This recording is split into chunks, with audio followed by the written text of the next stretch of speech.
pourquoi cette table ronde? Alors bien sûr, on est toujours dans le thème, hein, l'ère des fractures au cœur des crises à répétition. Mais celle-là, elle est un petit peu différente, et en tout cas pour IDNF, depuis maintenant 2 mois, elle nous tient particulièrement à cœur, en raison des liens qu'on a pu tisser avec nos amis mahorais et comoriens, qui sont présents parmi nous.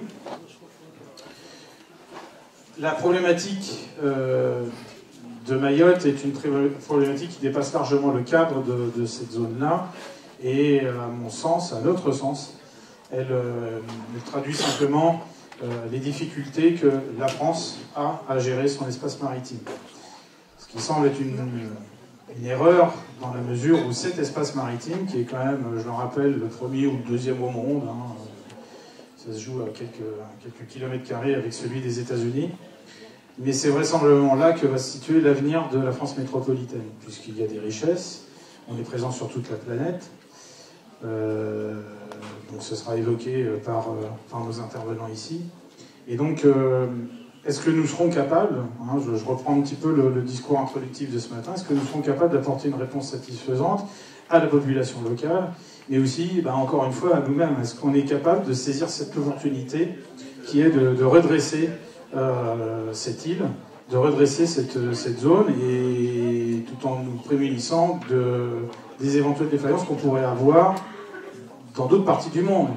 On peut très bien imaginer que si on n'apporte pas une réponse satisfaisante à Mayotte, la Guyane, ce sera le même cas, la Nouvelle-Calédonie, ce sera le même cas, et dans ces 3 zones, on a véritablement des richesses à conserver. C'est même pas à conquérir, elles sont déjà à nous. Mais elles sont attaquées. On n'est pas capable aujourd'hui de donner, encore une fois, une réponse à la population. Alors il se trouve qu'entre-temps, il y a eu ce drame suite au passage du cyclone Chido, mais les problèmes existaient avant. Donc ils se sont simplement rajoutés. Voilà, donc j'en dis pas plus. Je cède la parole à Eric et puis à nos différents intervenants. Merci à vous. Merci. Allô, vous m'entendez? Merci Patrice. Oui, on a donc décidé, comme dit Patrice, de faire une conférence. Vous m'entendez? Oui, de faire une conférence sur Mayotte. Puisque on pensait que c'était une île d'actualité.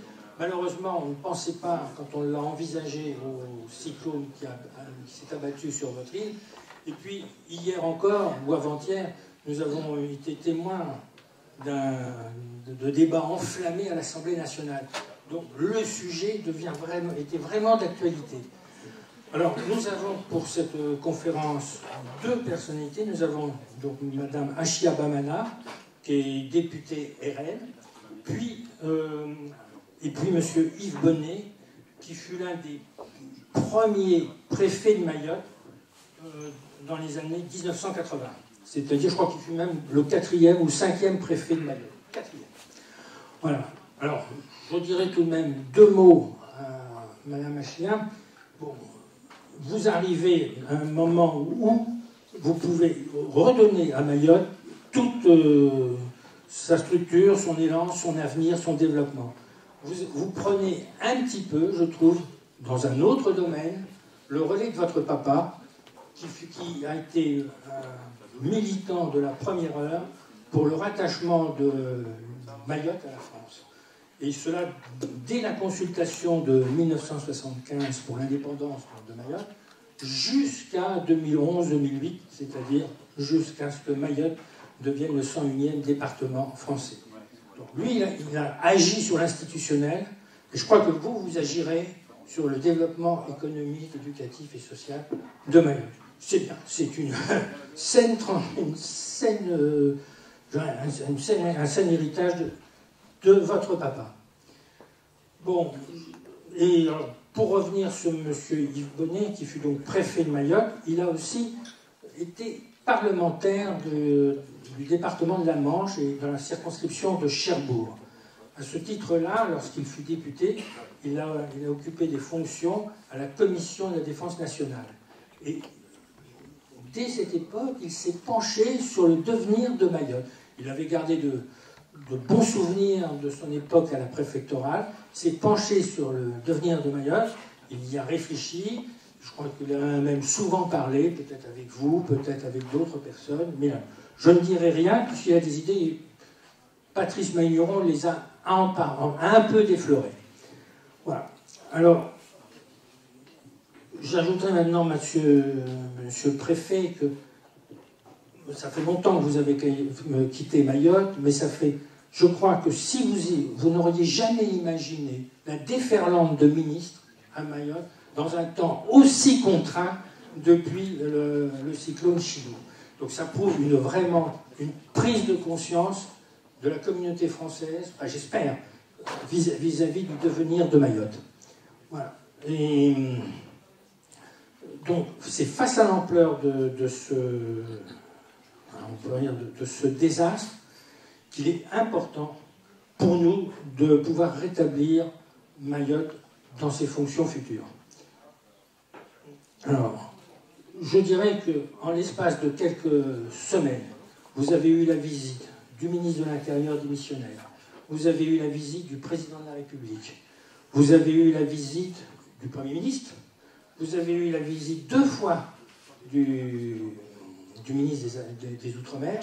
Donc cela tend à prouver que Mayotte a bousculé quand même je dirais, la pensée du gouvernement sur Mayotte et les Outre-mer d'une façon générale. Ça, c'est le premier point. Donc, depuis, il a été pris 2 mesures essentielles. Un plan Mayotte, un plan dit Mayotte, énoncé par le président, comment il s'appelle, François Bayrou, puis par le Premier ministre. Et puis, fin janvier, vous avez eu la loi d'urgence, tellement dans mes... Voilà. Puis la loi d'urgence votée fin janvier dernier, qui est une loi de refondation qui va s'appuyer sur un établissement public un peu dans le style de celui de Notre-Dame. Donc, en vue de faciliter toutes les questions d'urbanisation et de réglementation, et puis également faciliter la remise en état des réseaux d'eau, des réseaux d'électricité, etc. Mais toute cette refondation envisagée et qui est saine ne peut pas se faire sans la prise en compte de la question migratoire. Avant-hier a été votée une première loi, c'est peut-être un premier pas en vue de, je dirais, c'est les premières dispositions pour restreindre l'accès à la nationalité française, et je pense que c'est un premier pas et un premier pas timide. Je pense que je nous en parlerai, tout à l'heure vous m'en disiez 2 mots, c'est vraiment la pierre d'achoppement pour assurer le bon développement de Mayotte. Et cela joue sur tout. Ça enquisse les services publics, sur le plan des finances, ça vous pompe toutes les finances que la métropole peut vous donner. Donc c'est absolument indispensable de réduire, de prendre le taureau par les cornes pour cette question migratoire. Alors, il va être mis en place dans 2 ou 3 mois, il va être voté dans 2 ou 3 mois, une loi cadre. Alors ce sera la véritable loi qui devrait penser Mayotte dans son développement économique, social, éducatif, etc., et migratoire, j'espère. Mais là, je pense que vous êtes plus à même de pouvoir nous développer un petit peu tout ça avec le préfet Mayotte à vos côtés, qui, lui, pourra vous parler de comment il a connu Mayotte à ses débuts. Il me disait tout à l'heure, quand je suis arrivé à Mayotte, qui n'était pas encore un département, il était préfet, mais ça s'appelait une collectivité territoriale à l'époque, il disait, je suis arrivé, j'avais les pleins pouvoirs, mais je n'avais pas un sou. Et avec ça, j'ai dû tout faire. Alors j'espère quand même que la situation s'est améliorée depuis. Bon, je vous laisse le micro. Merci, monsieur. Mesdames et messieurs, bonjour.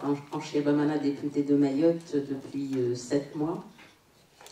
Je tenais tout d'abord à remercier les organisateurs de ce colloque pour nous permettre, moi et monsieur Ibrahim Bakar, ancien conseiller général de Mayotte, de pouvoir échanger avec vous sur la situation de Mayotte. C'est toujours une opportunité pour nous de venir parler de cette île très rattachée à la France.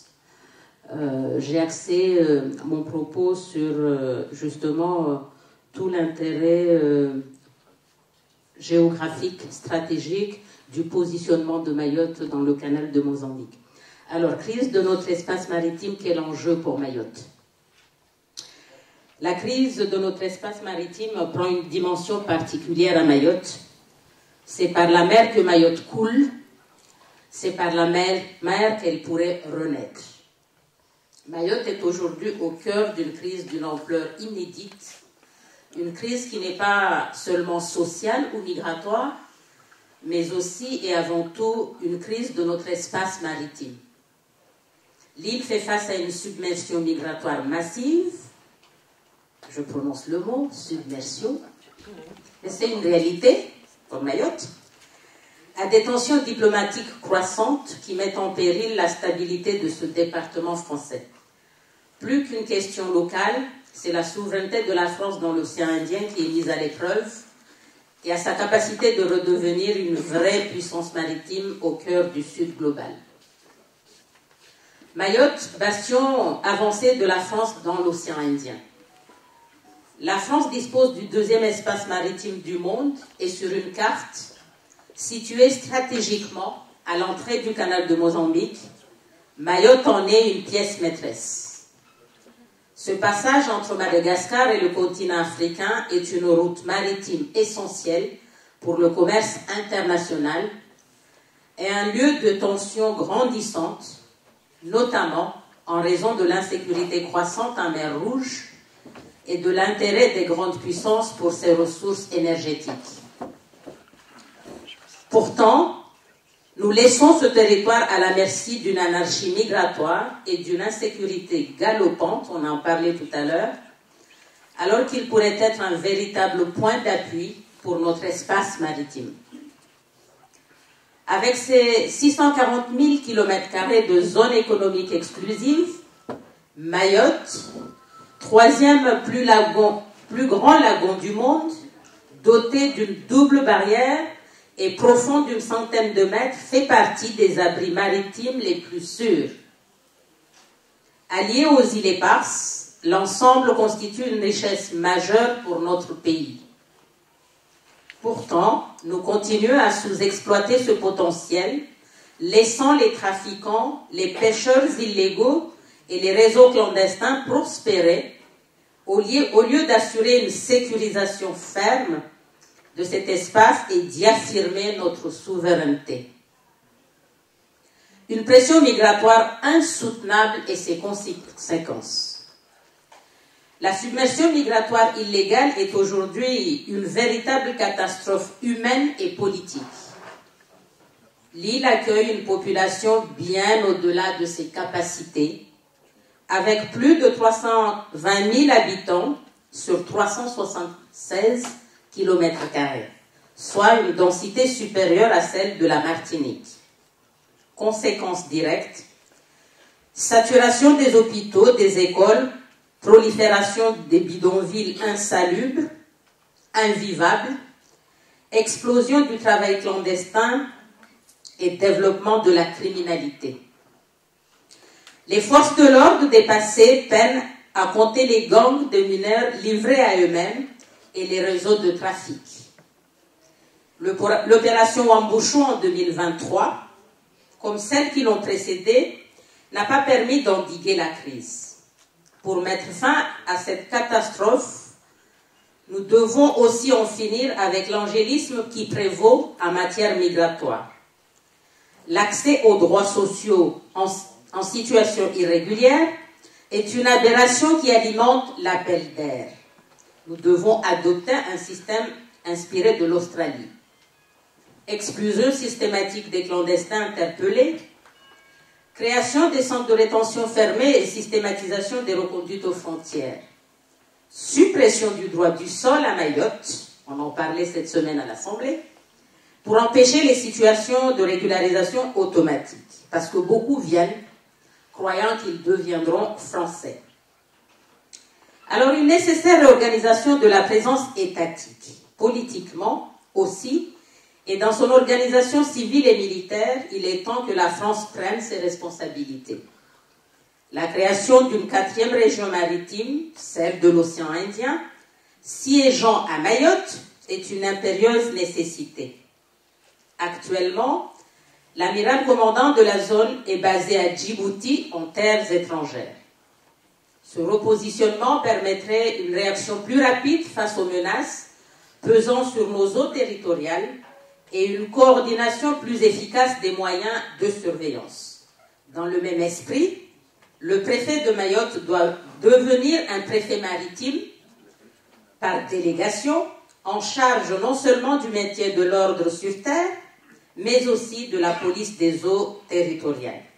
Il faut en finir avec l'éparpillement des responsabilités et donner à Mayotte les moyens de contrôler son environnement. Dans ce rééquilibrage nécessaire, la place de la France et de Mayotte sera ainsi réaffirmée au sein de la Commission de l'océan Indien. Vous savez que Mayotte n'est pas représentée au sein de la Commission de l'océan Indien en tant que département français. Les jeunes Mahorais, quand ils vont jouer au jeu des îles, n'ont pas le droit de brandir le drapeau blanc-blanc-rouge, ni chanter l'hymne la Marseillaise. Ce qui est complètement injuste, en fait, la France est représentée qu'à travers l'île de la Réunion seulement. Une vraie bataille pour arriver à cette égalité républicaine. Cette nouvelle organisation politique devra naturellement s'appuyer sur des moyens humains et logistiques renforcés. Et pour terminer, un renforcement donc militaire et naval indispensable. Mayotte doit devenir un bastion militaire et maritime pour la France. Cela passe par le déploiement de patrouilleurs rapides capables d'intercepter les embarcations clandestines et de lutter contre les trafics de drogue et d'armes. La création d'une base navale moderne permettant l'accueil des sous-marins et de bâtiments de guerre avec un port en eau profonde afin de reprendre la maîtrise souveraine de la zone. Le renforcement des capacités aéroportuaires et l'installation des radars de surveillance sur les îles éparses. La relocalisation d'unités militaires pour une réaction rapide face aux menaces régionales, notamment la piraterie et le terrorisme islamiste à Cabo Delgado au Mozambique. Pour conclure, Mayotte n'est pas une charge, c'est une chance pour la France. Si nous investissons dans ce territoire, nous pouvons faire de ce département un pôle d'excellence pour notre présence dans l'océan Indien, à la fois en matière de défense, de développement économique, de rayonnement géostratégique et de restauration de notre souveraineté dans la zone, tant nos eaux territoriales que dans notre zone économique exclusive. La crise de notre espace maritime est une alerte. Nous avons aujourd'hui l'occasion d'agir pour la France à Mayotte, à la fois pour notre avenir en tant que puissance océanique et pour notre indépendance de seconde puissance maritime du monde. Ne ratons pas ce rendez-vous avec l'histoire. Je vous remercie.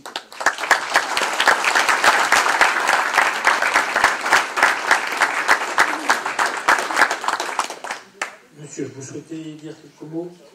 Si, je veux bien, mais moi, je voulais laisser la parole au préfet, puisqu'il l'est encore. Mais je ne veux pas vous surcharger de notre discours. Et notre discours, mais je vais être à le rythme comme on est habitué à le faire. Je veux dire d'abord merci à toi, Patrice, et à Joël Broquet, qui est aussi un de ceux qui m'aident un peu à florer, parce qu'on n'est pas habitué à ces réunions qui sont aussi importantes que celles qu'on est en train de vivre maintenant. Mais vous invitez tout simplement à aider Mayotte dans toutes vos organisations associatives, politiques, et ceux qui sont au-delà d'être notre parole, notre porte-parole au sein de la France entière, puisque on a vu à travers Chilo le cyclone qui vient de nous tomber dessus, qu'on ne s'attendait pas, où tout est ravagé à Mayotte. Vous ne pouvez pas imaginer comment Mayotte a été touchée. Les hommes, les biens, la forêt, la mer, les bateaux, tout ce qui a été investi depuis une cinquantaine d'années, est tombé à terre. Alors, je sais que Mayotte a été aidé par la métropole, par toute la communauté française, mais je réitère cette demande de ne pas nous lâcher. La deuxième chose, c'est que Mayotte est la plus française des Françaises, des territoires français. Parce qu'il l'a voulu, parce qu'il s'est exprimé plusieurs fois. Donc, je n'ai pas à vous raconter pour ceux qui n'ont pas été à Mayotte. J'en ai vu un jeune là tout à l'heure qui m'a dit qu'il venait de Mayotte. Ça m'a fait plaisir. J'ai vu le policier qui a parlé un petit peu, d'avoir parlé un peu de Mayotte. Ça nous fait chaud au cœur. Mais pour vous dire tout simplement que ce choix de Mayotte ne date pas de 1975, mon ami. C'est depuis 1800. Depuis 1800 avant Nice et la Savoie, pour ceux qui ne le savent pas. Donc, je n'ai pas de grands discours, c'est tout simplement vous dire que Mayotte a besoin de la métropole, comme les autres, plus que jamais, puisqu'on a tout perdu. Voilà en quelques mots, pour vous éviter de faire des discours. Mais je suis moi-même ancien vice-président du Conseil général, donc j'ai la prise de parole plus facile. J'ai été habitué, mais ça fait très longtemps, parce que j'ai fait 88 en 2001, et je continue à suivre l'affaire de Mayotte. Je fais partie de ceux qui, parce que nous, on a à un moment donné, comme vous le savez, que aujourd'hui, vous le vivez à Métropole. Vous le vivez à Métropole parce que la confiance n'y est plus. On ne sait plus qui est qui défend le pays, qui ne le défend pas, qui vend les intérêts, qui protège notre souveraineté. On ne sait plus, il faut s'appuyer sur qui. Nous avions eu une petite astuce où, puisque vous savez qu'on est musulmans à 99%, on a fait jurer ceux qui devaient porter la Mayotte dans son cœur, leur cœur, on les a fait jurer sur le Coran. Donc, vous savez qu'on a ceux qui croient, ceux qui croient moins, mais en tout cas, on a réussi à retenir quelques-uns de ceux qui croyaient. Et donc, ça nous a aidés à ne pas nous trahir entre nous. Donc, voilà quelques idées, en vous disant que je suis en même temps président de l'Euro africain, parce que je vais aussi dans ces zones africaines. Et puis, on en parle souvent avec Joël chaque fois que j'arrive à Paris, parce que je viens souvent, pratiquement 2-3 fois par an, ici pour des raisons diverses et variées. Donc, on en parle souvent avec Joël, qui est mon président ici. Donc, je le dis, et pour ceux qui n'y vont pas, moi, je n'ai pas senti qu'on a été rejeté par le continent africain. Je ne l'ai pas senti. Mais bon, je prendrai une autre situation. Je dirais Mayotte n'est pas seulement une chance économique et pour l'île, mais Mayotte, les Mahorais qui sont en même temps africains, européens et dans la zone, on est aussi une chance pour aller, parce que moi je n'ai pas été... Les Mahorais n'ont pas été bousculés au Sénégal récemment, en mois de juin, alors qu'ils sont rentrés avec le passeport, avec le rythme, en tant qu'entité française, département français.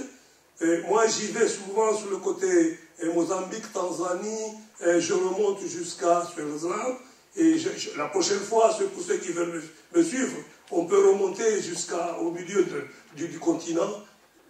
Je n'ai pas senti, personnellement, mais ce sont les politiques, les médias parfois, qui nous... Donc, je pense qu'ils ont besoin de la France aussi. Donc, je sais que Mayotte est en même temps à la pointe de l'Europe, de la France dans cette zone, mais nous sommes des bons ambassadeurs, et moi j'ai demandé à ceux qui compris Joël, qu'on peut former quelques Mahorais qui peuvent éventuellement aller aussi, comme ça, parce que nous avons des intérêts aussi sur le continent. Moi je suis un ancien banquier, je sais quand on met 1 euro, on a besoin quand même de venir avec 5 euros en retour. Et donc ça, c'est la base de la vie que nous construisons chaque jour. Donc, en tout cas, je ne vais pas prolonger mon discours parce que j'en ai tellement de choses à vous dire. Mais en tout cas, merci de m'avoir écouté Et merci pour Mayotte.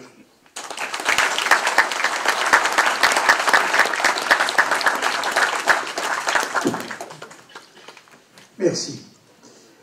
Je pense qu'il faut que notre débat, c'est pas vraiment un débat parce qu'on est tous d'accord, ne soyons pas hypocrites, mais que notre débat soit bien centré autour de l'intervention d'Anchia Babana, parce qu'elle est très importante.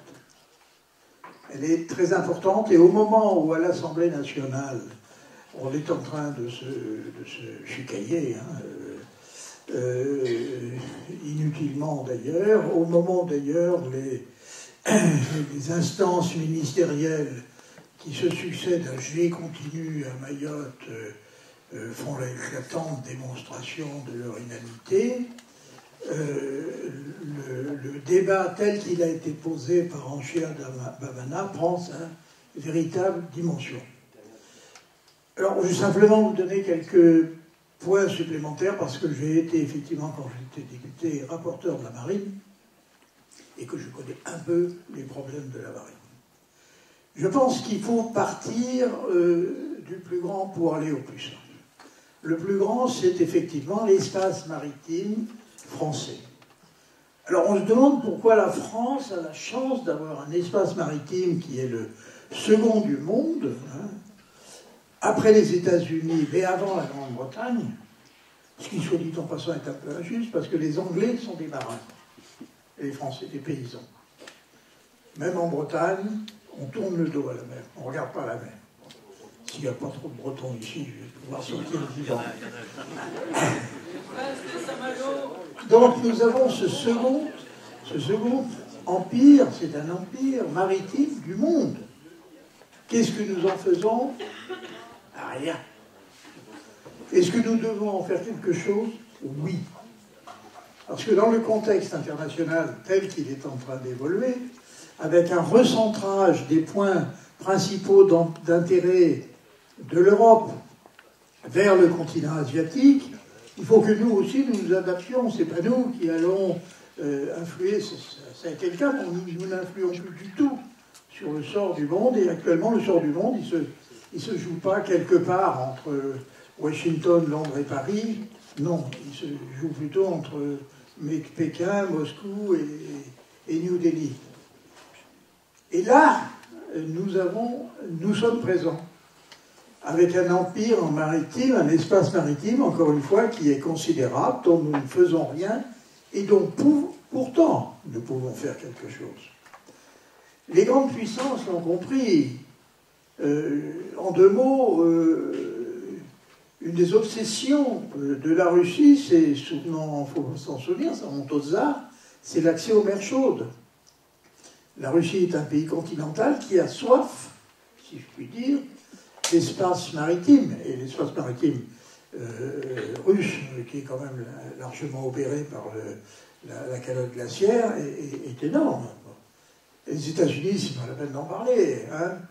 Les États-Unis, non seulement disposent de la moitié d'un continent, mais en plus, les Américains ont eu le soin de placer un peu partout des bases, des structures qui leur permettent d'assurer leur présence partout.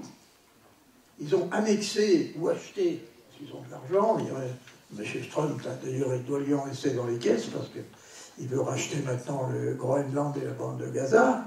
Et M. Musk veut racheter Madagascar, soit dit au passage. Donc les États-Unis ont eu ce souci d'être présents dans toutes les parties du monde.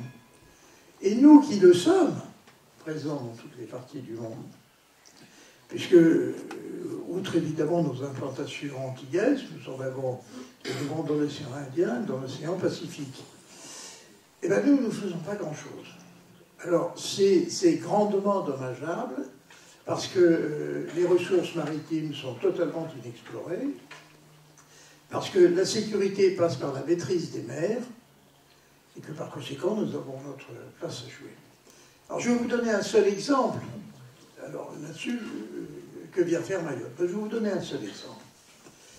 Cette partie de l'océan Indien qui se trouve coincée, ou étalée comme vous voudrez, entre l'Afrique, il aurait fallu même peut-être mettre une carte, mais c'est trop tard. Entre l'Afrique, l'Arabie, le golfe arabo-persique, ou oui, c'est comme ça qu'on l'appelle, soit arabique, soit persique, le continent, le sous-continent indien, la Chine, et puis ensuite l'Australie. Bon, vous voyez, ça fait un ensemble absolument gigantesque. Cet ensemble, il est en communication, en liaison avec l'Europe, qui reste quand même une puissance économique considérable, par la voie traditionnelle qui est celle du Cap de Bonne-Espérance, qui contourne par conséquent l'Afrique. Et puis, de l'autre côté, il y a évidemment le canal de Suez qui a été percé. Puis après, c'est évidemment l'accès vers la mer de Chine et vers l'océan Pacifique. Le détroit du Mozambique a toujours joué un rôle considérable dans les échanges. On l'a un peu oublié avec le canal de Suez. Mais le canal de Suez est une infrastructure qui est fragile. Elle l'est sur le plan matériel. Enfin, on a vu l'exemple d'un porte-conteneur, je ne sais pas pourquoi, qui s'est coincé, vous vous souvenez, il y a quelques années dans le canal de Suez, et ça a été un sacré boulot que de le sortir. Donc le canal de Suez, il est à la merci de ce genre de choses. Et puis il n'est pas loin d'une zone qui est quand même un tout petit peu tiède, hein, si ce n'est complètement chaude, et le canal de Suez, il est fragilisé. Donc la véritable voie entre l'Europe et les États-Unis et l'Asie, il passe par le canal du Mozambique.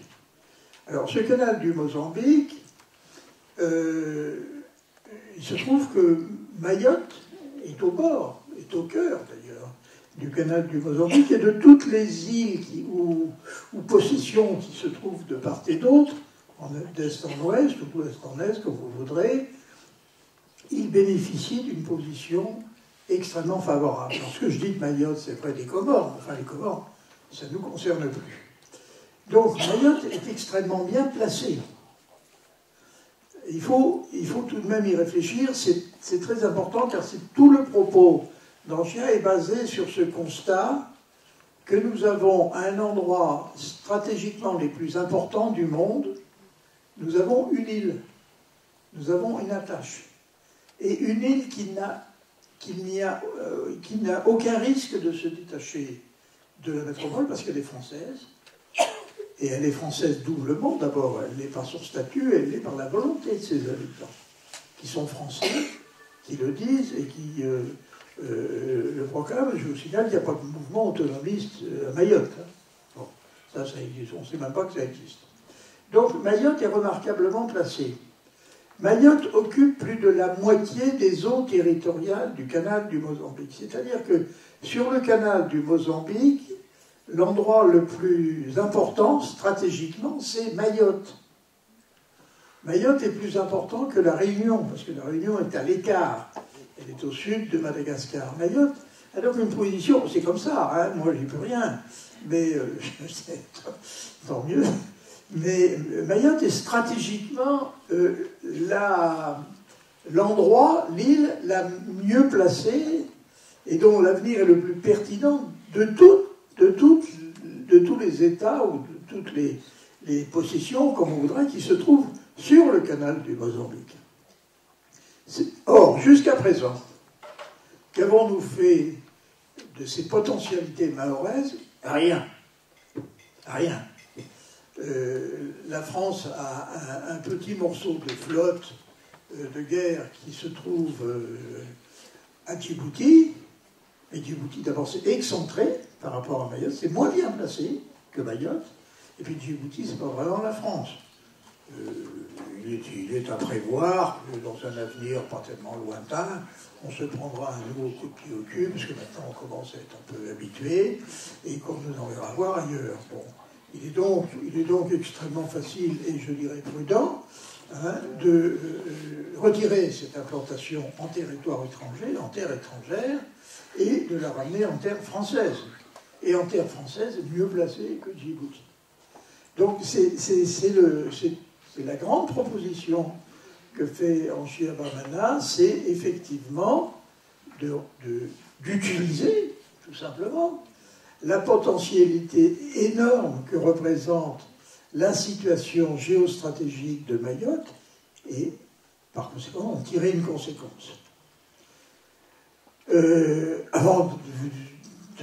Pour vous convaincre encore un peu plus, je vous signale que les Américains, qui comprennent généralement avec un temps d'avance sur nous, ont installé à Diego Garcia, alors de mots, je vais vous faire un cours de géographie, mais il y a au nord de Madagascar 2 implantations militaires importantes. Il y avait Diego Suarez à Madagascar, qui était donc une implantation française, et qui ne l'est plus depuis que Madagascar est indépendante, et qui l'est encore moins que la flotte. Je suis allé voir un jour la flotte malgache à Diego Suarez. Ben, c'est des bateaux qui sont coulés un petit peu partout. Il n'y en a pas un seul qui est capable de prendre la mer. Alors ça, c'est la première chose. Et la deuxième implantation, c'est Diego Garcia, alors qui est une île revendiquée par Maurice, par l'île Maurice, et que les Américains ont louée pour 99 ans, et dans laquelle ils ont implanté une base sur laquelle on ne sait rien, car elle est ultra protégée. On sait simplement que les Anglais y ont accès, et eux seuls. On sait simplement qu'il y a plusieurs milliers d'hommes, et que toute la flotte américaine peut venir relâcher à Diego Garcia. C'est hyper protégé et hyper secret. Ce que les Américains ont fait à Diego Garcia, avec un bail, il a beau être amphithéotique, c'est quand même un bail, nous pouvons le réaliser encore plus solidement juridiquement, et même, si vous voulez, géostratégiquement, parce que Mayotte est mieux située, elle est dans le canal du Mozambique. Vous regarderez sur une carte quand vous reviendrez chez vous, ça vous fera faire un petit peu de géographie, ça vous fera pas de mal.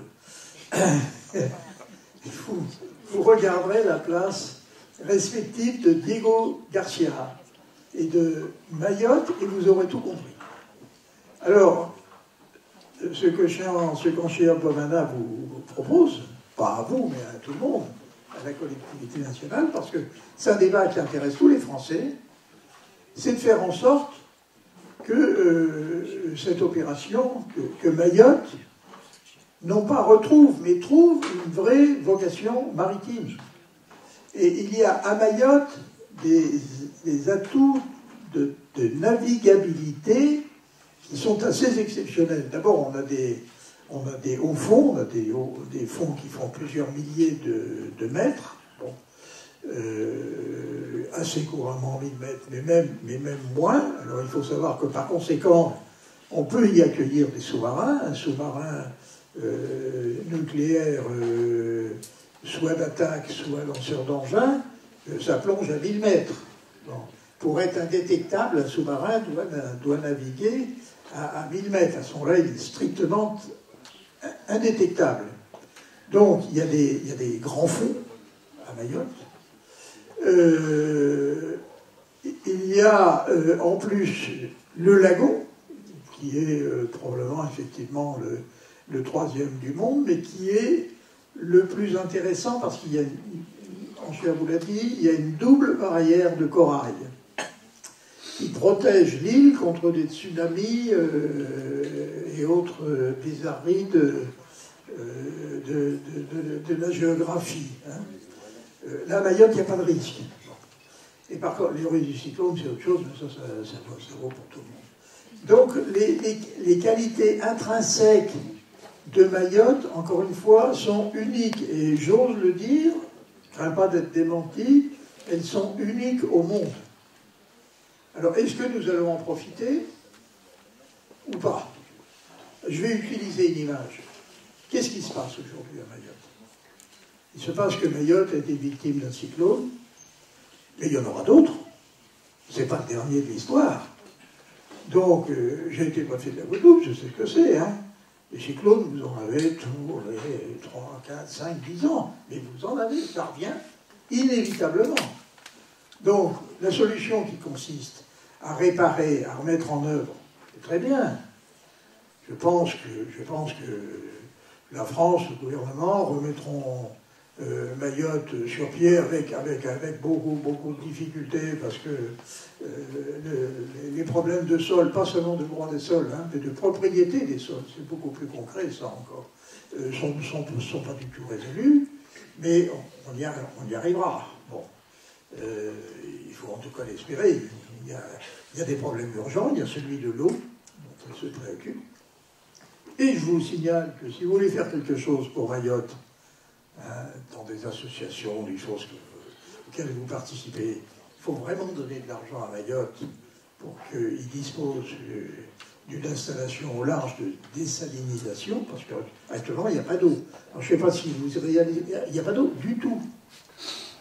Alors, à part faire comme le docteur Bombard quand il a traversé l'Atlantique et boire de l'eau salée, c'est pas terrible d'ailleurs, d'abord non seulement c'est mauvais, c'est plutôt des combats. Il n'y a rien.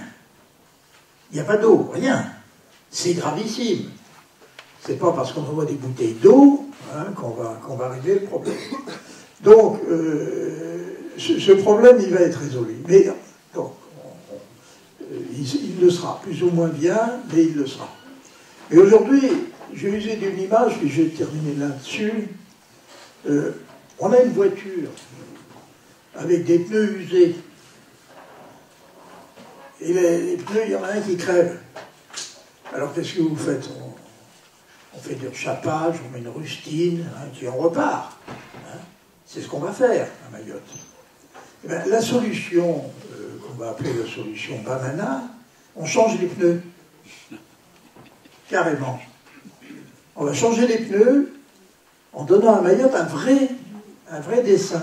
Un vrai destin. Et un destin national. C'est pas simplement pour Mayotte. C'est beaucoup moins pour Mayotte que pour la France entière. La France, elle doit retrouver sa vocation maritime. Et notre marine, à l'heure actuelle, c'est quoi? C'est d'une part une composante marine de surface. D'accord? Qui quadrille notre espace maritime. Plutôt mal que bien. Parce qu'on n'a pas assez de bateaux. Parce qu'on a des bateaux qui sont pas adaptés. C'est pas avec un porte-avions que vous allez courir au cul d'un certain nombre de bateaux de guerre. Un porte-avions, il n'est pas fait pour ça. Bon, c'est lourd. En plus, un porte-avions, il faut que ce soit protégé, parce que si le porte-avions, il va au fond, je vais vous dire que la note, elle est absolument invraisemblable. C'est en milliards, hein. C'est en milliards qu'on parle là. Donc, on a une marine de surface qu'il faudrait... Moi, j'ai défendu cette position quand j'étais rapporteur de la marine, mais les marins, ils veulent avoir des bateaux. Ça, c'est ce qu'on comprend. Il nous faut une flotte de surface avec des bateaux rapides. On sait faire des bateaux qui vont à 40 nœuds, c'est-à-dire 80 km à l'heure, c'est pas mal. Hein, c'est la vitesse d'une torpille. Donc ça, c'est des bateaux qui ne coûtent pas très cher. Ça mobilise quand même beaucoup de personnel. Et puis c'est extrêmement efficace. Et entre parenthèses, si on en met quelques-uns dans le canal du Mozambique, vous allez voir les possibilités des Kwassa décroître très fortement. Hein. Donc et ça n'est pas un détail. Bon, c'est la partie visible, c'est la flotte de surface, et puis nous avons la force océanique stratégique, ce sont les sous-marins. Bon. Alors ces sous-marins, un sous-marin nucléaire, il peut plonger jusqu'à 6 mois sans refaire surface. C'est évidemment considérable, c'est ce qui en fait la force. Mais de temps en temps, les sous-marins, il faut qu'ils remontent, bien sûr. Et puis, ils peuvent avoir des avaries, ils peuvent avoir des problèmes, comme tous les bâtiments. Et nous avons fait de réparation, nous avons deux sites, nous avons Brest et Toulon. Mais ce serait très intéressant d'avoir un site de maintenance et de réparation supplémentaire à Mayotte. Donc, avantage géostratégique considérable pour la France qui retrouve une présence et qui affirme sa présence dans cette région du monde. Vous en savez autant ou plus que moi sur ce problème et vous mesurez bien combien il est important que la France ait une vraie présence militaire dans cette partie du monde. Non pas en bordure, mais dans le canal du Mozambique et à proximité d'un certain nombre de foyers potentiels de désordre, sinon de guerre. Ça, c'est très important. Et puis, en même temps, il faut que nous affirmions que nous sommes enfin devenus une grande nation maritime. Voilà ce que je voulais vous dire. Moi, c'est pour ça que la proposition de Tanchia me plaît beaucoup. Je pense qu'il faut que nous en soyons en quelque sorte les défenseurs, si vous en êtes convaincus. Il faut vraiment que nous nous redonnions quand même un tout petit peu de, non pas de gloriole, mais de fierté. Hein, on n'en a aucune. Hein. Bon, on a une marine qui est du niveau de celle des Pays-Bas. Enfin, c'est pas... si vous faites abstraction de la force, non mais c'est vrai. Bon, on a besoin d'avoir une vraie grande marine. Hein. Les vrais grands Français que nous avons connus, comme Colbert, hein, et on avait une grande marine hein, qui était supérieure à celle de l'Angleterre. Bon, aujourd'hui, on a une marine... bon, nous devons retrouver une part de fierté avec nous, et c'est Mayotte. Et c'est en nous servant de Mayotte que nous allons faire. Alors après, dans le détail, les propositions qu'elle nous fait, en particulier donc de créer une 4e région maritime. Il y a actuellement 3 régions maritimes. La première région maritime qui est celle de la Manche, qui part de la frontière belge jusqu'à la baie du Mont-Saint-Michel. La seconde, qui est la région maritime qui va de la baie du Mont-Saint-Michel à la frontière espagnole. Et la troisième, c'est la région maritime de la Méditerranée. Et il y a l'évidence de créer une 4e région maritime, en y mettant un préfet maritime qui va avoir là un certain nombre de moyens, et en particulier de moyens humains. C'est-à-dire qu'on sera obligé de mettre quelques dizaines de milliers de militaires de plus, ce qui va créer quand même un nombre considérable d'emplois, ce qui va évidemment concourir fortement à l'ordre public, parce qu'on déconne moins avec des militaires, et surtout avec un amiral présent, que quand on a un garde champêtre. Hein. Bon, c'est évident, je n'ai jamais dit que le préfet actuel était un garde champêtre. Hein. Ne le faites pas dire, hein. Vous êtes capable de faire de mauvaises interprétations. Donc, c'est très très important. Et la proposition qu'elle fait, c'est que pour que le poste soit attractif pour un amiral, eh bien, pourquoi ne pas innover et confier à cet amiral les pouvoirs terrestres du préfet de Mayotte, et par conséquent on n'a pas besoin d'avoir 2 préfets, d'avoir un seul préfet qui sera à la fois maritime et terrestre, et qui, encore une fois, contribuera au succès et à l'affirmation de cette belle proposition. Merci. Merci, c'était parfait. Comment? Oui, c'est très bien, c'est très bien, très bien. Voilà. Alors, est-ce qu'il y a 1 ou 2 questions? Et puis, voilà. Ah oui, naturellement. Merci. Au nom du partenariat africain que Ibrahim Bakar représente à Mayotte. Oui, je dirais au nom du partenariat africain, Ibrahim. Vous m'entendez pas là? En face le micro. Ça marche pas. Et là, ça marche? Non. Ça marche. Ils ont sorcelé votre truc. Oui, là, ça marche. Ça court même. Oui, dans le prolongement, j'entends bien que la priorité, le plan de Mme Bamana qu'a décortiqué le préfet Bonnet, stratégiquement, c'est sans doute prioritaire. Mais j'ai une question plus locale, si j'ose dire, ou plus tactique en tout cas, que je pose à Ibrahim Bakar, qui représente le partenariat africain à Mayotte. Il a évoqué, au fond, Mayotte un peu comme plateforme vers le continent africain. Parce que dans le cadre de la COI, il y a autant de complications que d'atouts. Avec les Comores, avec l'île Maurice, voilà. On est un peu en famille, et quand on est en famille, ça ne se porte pas toujours très bien. En revanche, ce qui est fait en direction du Mozambique, et ma question est la suivante. Et j'évoque aussi, parce qu'il y a ce que tu fais en direction du Mozambique, il y a ce qu'a fait le collectif des coopérateurs. Je le signale quand même parce que c'est capital, personne ne doit croire que c'est possible. Notre délégué aux Comores, qui est également franco-comorienne, donc il y a un pied à Mayotte, a organisé au mois de juin dernier une délégation à Dakar, je parle sous mon contrôle, une délégation dans le cadre de la 5e foire internationale de la production africaine. Vous savez que Mayotte est en France, Mayotte est aussi dans l'océan Indien, et que l'océan Indien est dans le cadre de l'Organisation des États africains. Donc, si on suit ce raisonnement très logique, la France est une puissance africaine. Logique. Et donc, elle a pu organiser à Dakar une délégation de femmes mahoraises dirigeant des coopératives, notamment, qui, pendant une semaine, a représenté à cette foire de Dakar, Mayotte, l'océan Indien, et donc la France.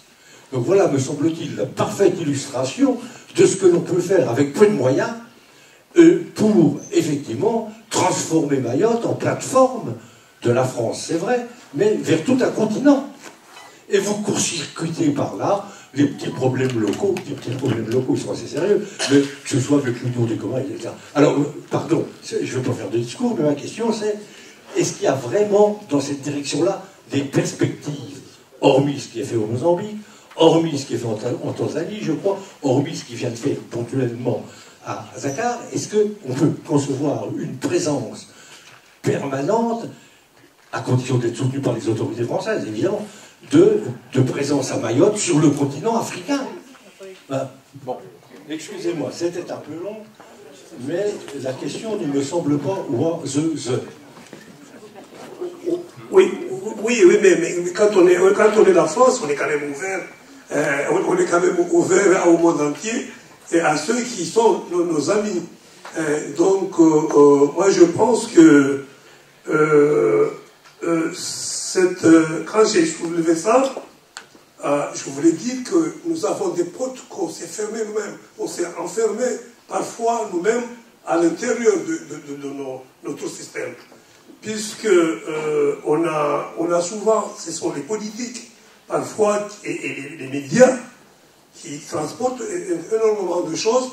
Et quand je reprends un petit peu ce qu'il disait le préfet et en chien, c'est que nous avons eu aussi nos politiques qui ne marchent pas à Mayotte, hein, pour le dire clairement. C'est ce qu'on voit aussi dans ces pays-là, pour le moins partie. Ça, c'est mon sentiment personnel. C'est mon sentiment personnel, parce que nous pouvons y aller, nous avons des portes qui sont ouvertes, mais on s'en est fermé. Donc moi, Mayotte est au centre, comme disait le préfet, qu'on est une plateforme où on est pratiquement un laboratoire et un terrain d'expérience aussi, pour des choses qui n'ont pas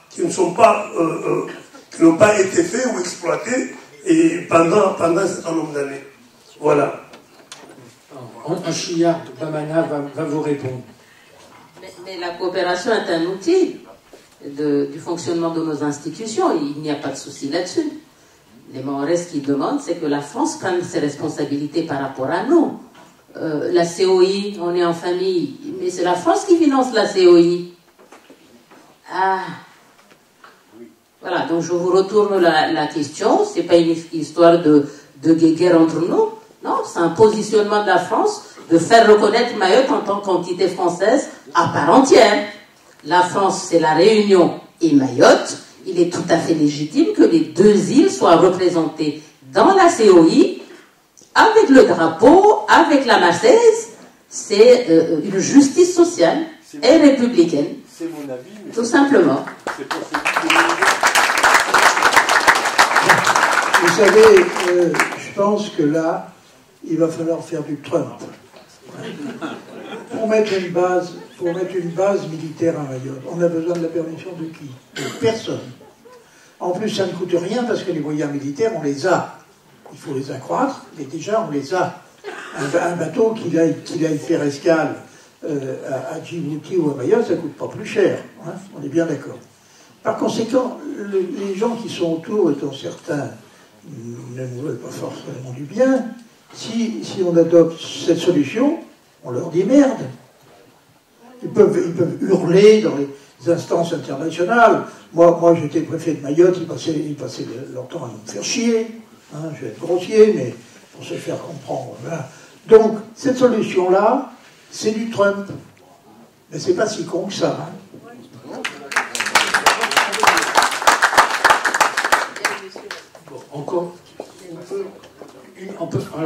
encore une question. Je reprends. Ça marche? Oui. Je vais reprendre un mot qui a été utilisé ce matin, c'est le mot d'idéologie. Et je voudrais vous poser la question, face à ce plan, dont nous sommes ici, je pense, tous convaincus, pensez-vous que l'idéologie dominante à Paris aujourd'hui pourrait faire que ce plan soit adopté? Moi, j'ai un gros doute sur cette question, mais j'aimerais bien avoir votre point de vue. Voilà. Alors, monsieur, pardon. C'est une question de volonté politique, monsieur. C'est ce que j'ai répondu à monsieur Darmanin il y a 2 jours à l'Assemblée quand il y a eu le grand théâtre, parce qu'on va renforcer l'acquisition du droit du sol. En réalité, la clé de nos problèmes à Mayotte, c'est quoi? C'est le fait qu'il n'y a pas de fermeté de la nation française envers nous. Si on met ça en place, 4e région maritime, il y a les moyens. Actuellement, les moyens n'existent pas. C'est pour ça que les frontières sont ouvertes. Et on aura beau supprimer le droit du sol totalement, mais tant que les frontières seront bien ouvertes, comme elles sont actuellement, alors il ne s'y passera rien. La solution, c'est la 4e région maritime, en redéployant, en réorganisant, parce que je comprends bien qu'il n'y a plus de sous en France, je le comprends bien, donc on réorganise en rapatriant les moyens à côté. Claude, une petite question. Oui, rapidement, pour compléter la question, merci. Pour compléter la question et peut-être pouvoir mettre en place la politique volontariste évoquée par le préfet, est-ce qu'il ne serait pas temps de faire tomber le lobby comorien du Quai d'Orsay?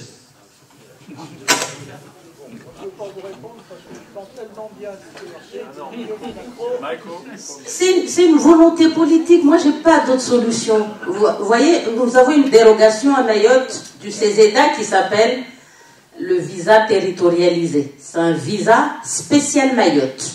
Vous rentrez à Mayotte illégalement, on vous donne ce visa et vous ne pouvez plus sortir de Mayotte. Ce visa ne vous permet pas de circuler sur le territoire national. En plus des frontières ouvertes, nous sommes complètement noyés entre nos voisins comoriens qui viennent depuis très longtemps. Maintenant, depuis 5 ans, une nouvelle filière des pays d'Afrique des Grands Lacs qui viennent à Mayotte. Depuis Chido, là, depuis cette semaine, c'est tous les jours, puisque les 4 radars qu'il y avait n'y sont plus. Donc, aujourd'hui, je veux bien que le ministre de la Justice actuel, qui était ministre des Outre-mer de l'Intérieur l'année dernière, M. Darmanin, qui dit « Ah, moi je suis contre l'abolition du visa spécial Mayotte parce qu'on va avoir une submersion migratoire à la métropole. » Mais il était aux affaires il y a 1 an, il n'a rien fait. Ce que je lui ai dit à l'hémicycle avant-hier, c'est une volonté politique. On peut toujours blablater, moi je veux bien, hein, de faire un spectacle à l'Assemblée nationale, mais les discours ont atteint leurs limites. Qu'est-ce qu'il a fait? Moi je lui ai proposé cette solution. Créons la 4e région maritime, mettons les moyens, on rapatrie si la France n'a pas d'autres moyens supplémentaires à mettre en place au niveau du canal de Mozambique. Pourquoi on ne rapatrierait pas les moyens de Djibouti? C'est une volonté politique, tout simplement. Merci, madame la députée. C'est clair, c'est net. Ah, vous voulez ajouter juste un petit mot? Je voulais juste rajouter parce que souvent on parle de l'économie qu'on n'a pas parlé un petit peu dans cette zone-là, parce qu'on parle actuellement de toutes les conférences qu'il y a à Mayotte ces dernières années, on parle de Indo-Pacifique. Donc toute cette zone maritime, on peut tout faire, toutes les voies économiques. On a nos poissons qui sont déversés aux Seychelles. Les poissons de cette zone, on les ramasse par des bateaux. Je ne vous cache pas, je ne sais pas d'où ça vient ces bateaux, mais apparemment ça devrait être des bateaux européens. Mais je ne connais pas quelles sont les conventions qui ont été signées, en tout cas autorisées par la France. Et tous les cargaisons sont déversées, traitées, nettoyées et puis peut-être revendues à l'Europe. Mais c'est pas des petits cargaisons, hein, vous imaginez. Par des sociétés, je ne sais pas si s'il y a des accords peut-être qui ne sont pas forcément peut-être légaux, je ne sais pas, je ne peux pas le dire. On a aussi le tourisme. On est dans une zone quand même touristique majeure mondiale. On a Maurice, pour ceux qui ne savaient pas, Chirac allait souvent à Maurice pour passer ses vacances. Non, mais c'est une zone où on peut faire des ensembles touristiques de grande envergure et où on peut placer ses sous, les privés peuvent se développer. Et donc c'est une zone où tous ceux qui veulent s'épanouir économiquement, qui veulent placer des sous pour tirer des intérêts, il y a de la place. Donc on n'est pas, pour certains, vous allez m'excuser pour mon franc-parler, mais on ne mendie pas. Nous avons aussi des richesses sous-marines. Nous avons le fond marin, on nous dit qu'on a du gaz, on a du pétrole. Donc même si on ne peut pas les exploiter maintenant, mais on peut dire à terme, on peut payer des dettes internes franco-françaises peut-être. Donc on ne peut pas nous dire qu'on ne vient pas parce qu'il nous manque de l'argent, puisque comme je suis un ancien banquier, on a vu des choses qui sont payées au bout de 50 ans, de 100 ans. On peut développer aussi une région sur cette base de l'étalement des certain nombre de dettes. Donc la France peut s'engager quand même, s'il veut vraiment développer Mayotte, dans cette logique des choses, et payer sur l'étalement des choses qu'il n'a pas envie de payer, mais autoriser des sociétés. On a plein de talents ici et ailleurs, la France a des accords qui peuvent faire des choses. Les routes de Mayotte s'ils ne se font pas maintenant, parce qu'on a une voiture, parfois on essaye à peine, si on ne peut pas se cogner dessus, on peut les arranger maintenant, puisque même nos organismes qui sont assez solides, les associations d'environnement, parfois qui nous poussent à ne pas faire des choses alors qu'il se faut ailleurs, ils peuvent nous laisser maintenant, puisque et tout vous dévaster. Donc leur logique de bloquer des choses par ces associations ne peut plus s'appliquer maintenant, puisqu'il y a la facilité de les faire. Voilà quelques idées sur le développement économique, et je ne vais pas m'étaler, puisque ce sont les mêmes règles qu'on a à la métropole en plus. Ce sont les mêmes textes qui sont appliqués à Mayotte, ceux qui sont ici, là. Et en passant, on paye plus d'impôts, puisqu'on a toutes ces prestations qui sont données à la métropole. Nous, on ne les a pas totalement, mais en plus, on paye au même niveau, les mêmes impôts au même niveau que la métropole. Donc on a quelques injustices aussi qu'il faut rattraper. Ah non, donc pas on va... injustice. Quand vous payez l'impôt plein pot, 90 € parce que vous n'avez pas mis la ceinture à Mamoudzou, à Mayotte, vous payez le même taux d'impôt qu'à Paris. Il n'est pas normal qu'on n'ait pas les mêmes prestations sociales. Il n'est pas normal. Non? Je pose la question à vous. On paye les mêmes taux d'impôt, bien plus cher qu'ici, et on a un RSA à 50%. Hein? Plus de 60% des prestations délivrées à Paris ne sont pas octroyées à Mayotte. On paye l'impôt plein pot comme ici.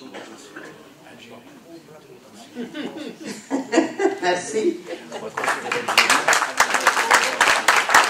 On va arrêter.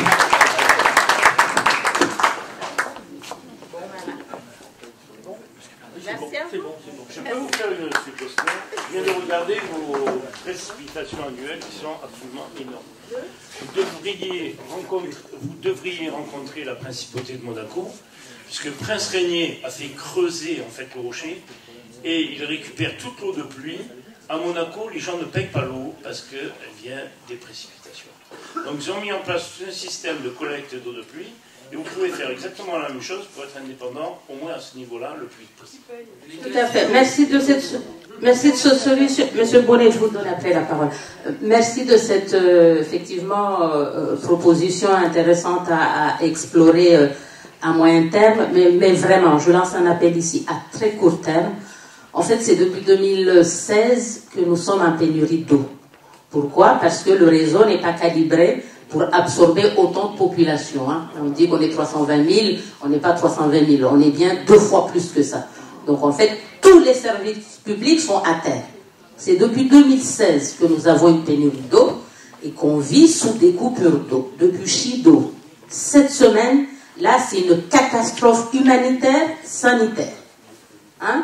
Et tous les ministres font la sourde oreille pour ne pas financer une solution. Nous, on a une solution qui a été élaborée ici à travers l'association Watership 2019, qui avait bien mis en place un projet bateau-usine d'eau en pleine mer, pour tous les outre-mer d'ailleurs, parce qu'il n'y a pas que Mayotte qui souffre d'une pénurie d'eau, la Guadeloupe, même la Réunion.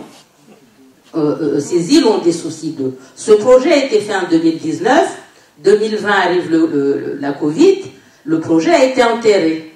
Ça fait 7 mois depuis Chido que je dis au ministre de réanimer ce projet pour qu'on puisse nous donner de l'eau assez urgemment, parce que là on ne vit plus, on survit. L'immigration nous a amené le choléra, en plus de tout ça, et actuellement cette solution a besoin de 46 millions d'euros. Vous pensez vraiment que la France ne peut pas financer 46 millions d'euros pour donner de l'eau aux Français de Mayotte, qui payent les mêmes impôts qu'ici? Vous savez comment on peut... Voilà, donc en attendant, effectivement, nous on a une solution, en attendant, et cette solution ne remplace pas les infrastructures qui sont programmées dans le cadre du plan ODOM. Mais il y a nécessité effectivement à ce qu'on puisse avoir cette solidarité. Pour avoir de l'eau, c'est un droit humain tout simple. Merci. Alors j'ai une petite idée pour motiver Darmanin ou Macron. Non, mais là on va arrêter parce que juste de 2 minutes. Ce que vous pouvez faire, c'est vous appeler Xi Jinping ou Vladimir Poutine, vous leur demander de l'aide de la Belt and Road Initiative. Ça risque de le motiver. Voilà, c'est très bien.